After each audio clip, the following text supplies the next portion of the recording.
I watched my marriage die on a grainy night vision screen. At 2:11 a.m., I was alone in bed, sweating, shaking, and sick with a gut feeling that had haunted me for months. My husband, Howard, said he was working late again, but something in me refused to sleep. I opened the home security app one had secretly installed 3 nights earlier. The screen flickered. There he was, my husband, laughing in our living room. He was not alone. The woman standing next to him was not a coworker, not a friend, not even a stranger. It was my therapist, Angela, the woman I cried to, trusted, paid, the one who told me I was imagining things, that I needed to relax and stop being paranoid. Then they kissed. I dropped the phone, and for a moment I truly thought I was losing my mind. But I was not crazy. I was right all along. Hey, everyone. Before I continue, I just want to say thank you so much for being here. To all of you who have subscribed to the channel, you are the reason I can keep sharing these raw, real, and difficult stories. I appreciate every single one of you. And for those of you who are new or watching without subscribing, thank you for showing up too. I cannot wait for you to hit that subscribe button. It is what keeps this channel alive and fuels me to bring even more truth to light. Do not forget to leave your thoughts in the comments. I read all of them. And now, let me take you back to where this all began. My name is Jessica. I am 34 years old, born and raised in South Carolina. I have been married to Howard for almost 8 years. He used to make me laugh until my sides hurt. He called me his storm, wild, passionate, impossible to ignore. But for the last year, that storm turned inward. I stopped laughing, and I started questioning everything. Howard began coming home late, working weekends, locking his phone. He said I was imagining things, that I was insecure, that I was getting too emotional again. He said I needed therapy. So I went. That is how Angela entered my life. She was in her early 40s, polished, calm, warm in the fake way a scented candle is warm. She made you feel safe, but you could not touch her flame. She listened, at first, but every time I brought up my suspicions, Howard's secrecy, the coldness between us, the sense that I was being pushed out of my own home, she smiled and told me I was projecting. Jessica, you have to trust more, she said. Howard loves you. You are just anxious. Do not let fear ruin what you have. She always brought it back to me. My trauma, my past, my mother's abandonment, my need for control. And I believed her. I really did. But the body remembers what the mind tries to forget. There were moments, quick, blurry, that felt off. Like the way Angela hesitated once when I mentioned Howard's favorite wine. Or when she said, "You are lucky he puts up with all your moods," then immediately brushed it off with a smile. The worst part? I defended her. I told myself I was just too sensitive. That therapy was supposed to feel uncomfortable. That she was trying to help me grow. Meanwhile, I was unraveling. Crying in the bathroom. Apologizing to Howard for things I did not do. Swallowing my instincts like poison. But that night, the night I checked the camera, something shifted. It had been a regular evening. Howard said he had a late meeting. I kissed him goodbye. But after he left, the silence felt wrong. The kind of wrong that hums in your bones. At 1:40 a.m., I sat up in bed, drenched in sweat. My hands shook as I grabbed my phone. I had installed the camera 3 days earlier, hidden in a bookshelf facing the living room. I opened the app.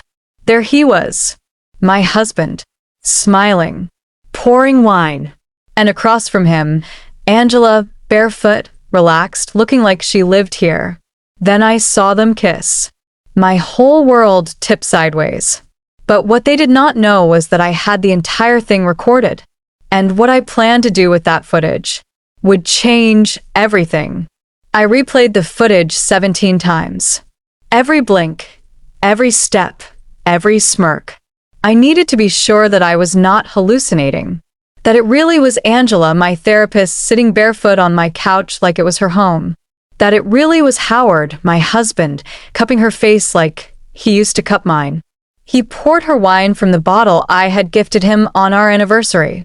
They laughed at something I could not hear. She curled her legs under her, like she had done it 100 times before. And then, he kissed her. It was not a moment of weakness. It was familiarity. Intimacy. They had done this before. They had done this here, in our home. I curled into myself and screamed into a pillow.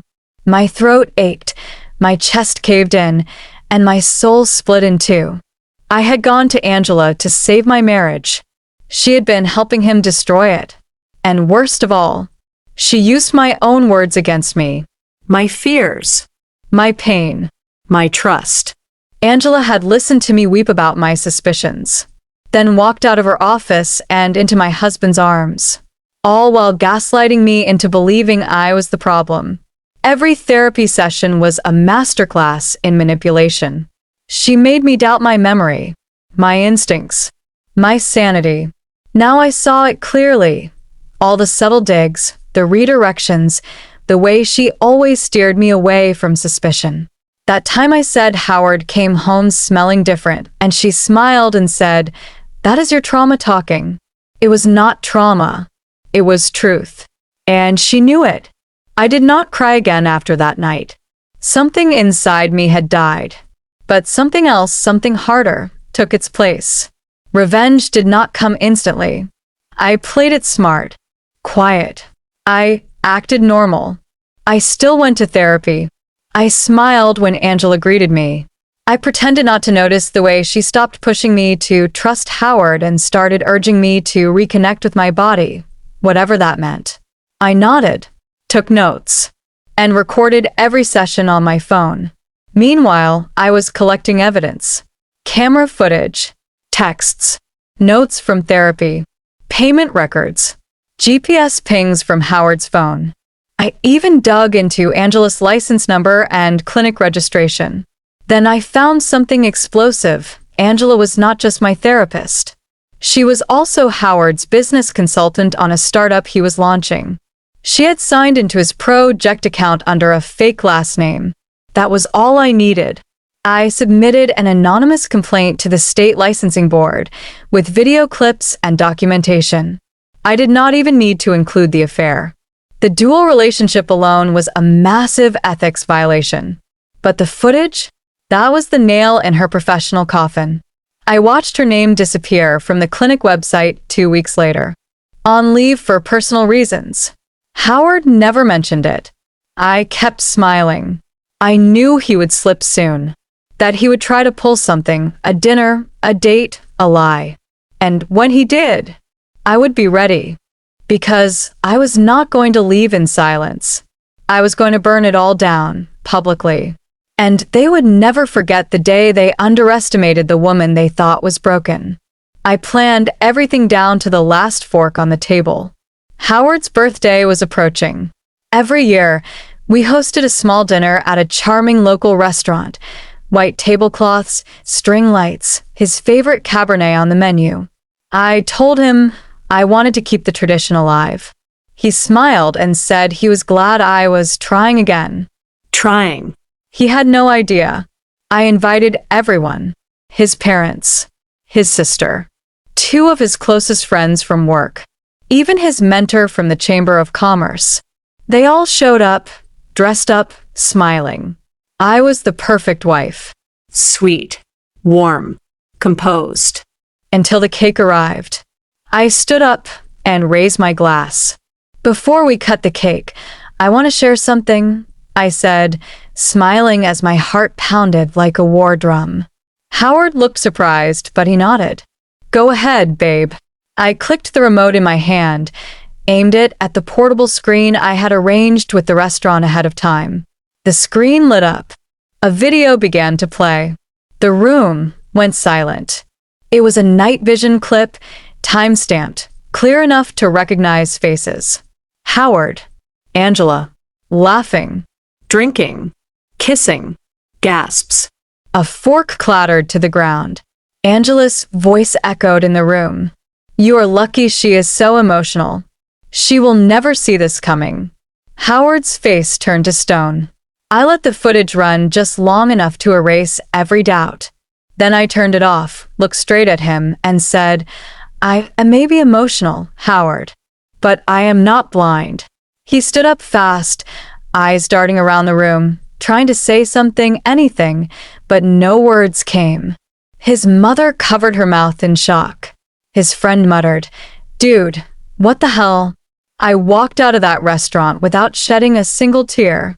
Angela's name was no longer listed on any clinic registry in South Carolina. She had gone underground. Her license was being reviewed. Her reputation erased. Howard tried to reach out for weeks after that. Calls, messages, letters. I blocked every number. There was nothing left to explain, nothing left to fix. The night I exposed them, I did not just burn the bridge. I bulldozed the entire road behind me. I moved into my own apartment 2 weeks later. Small, quiet, filled with sunlight. I slept like a baby for the first time in almost a year. Healing was not instant. Some days I still woke up angry. Some nights I grieved the life I thought I had. But I was not broken anymore. I was awake. And I had learned the most brutal, beautiful lesson of all. Never hand your pain to someone who benefits from your silence. If you made it this far, thank you for listening to my story. I would love to hear your thoughts in the comments. Have you ever ignored your instincts? Has anyone ever gaslit you into doubting your truth? Please like, share, and subscribe to the channel. It means more than you know, and it helps these stories reach others who might be feeling alone in their own chaos. Until next time, stay sharp, stay strong, and always trust that inner voice.